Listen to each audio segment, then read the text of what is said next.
Groete in Jesus naam. Het is 'n voorreg om vir u vandag te sê dat ons moet begin by ons as ons wil verander. Verandering begin by ons as mens. Ons moet begin kyk wat dit is wat ons verkeerd doen. Kom ek lei hier 'n paar dinge wat u doen. Ons doen dit Bybels. Romeine 12 vers 1 sê die volgende.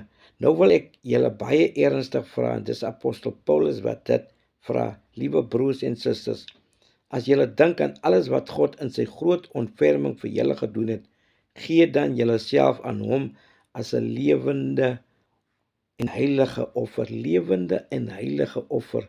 So jy moet lewendig in Christus wees en jou lewe moet heilig wees. Lê dan af die sondige natuur.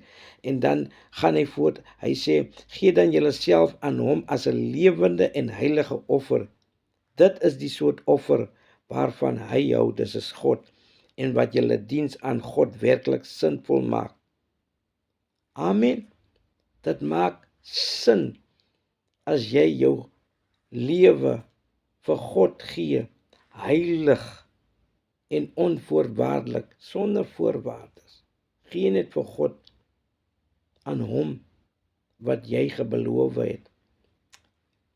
In Romeine 12 vers 1 word ons liggame aan God gelê op die altaar, sodat ons liggame 'n heilige offer kan word, om uit te brand en af te brand wat op ons is, wat onheilig is.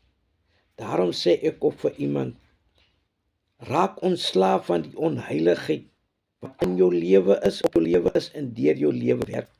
Maar kom dan op die plek waar jy kan besin, waar jy kan sê, soos Romeine sê daar in Romeine 12 vers 2, hy sê dan, moenie julle leefstyl aanpas by die gedragspatrone van hierdie wêreld nie, maar laat God julle omvorm, julle denkpatrone vernuwe.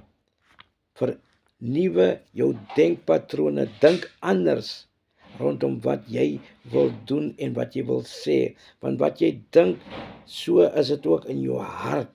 Moenie dink om iemand te beseer nie, want jy sal beslis iemand seermaak. In hierdie dag word getransformeer in jou denke, in jou gesindheid, wat jy openbaar in Jesus naam. Amen en amen en amen.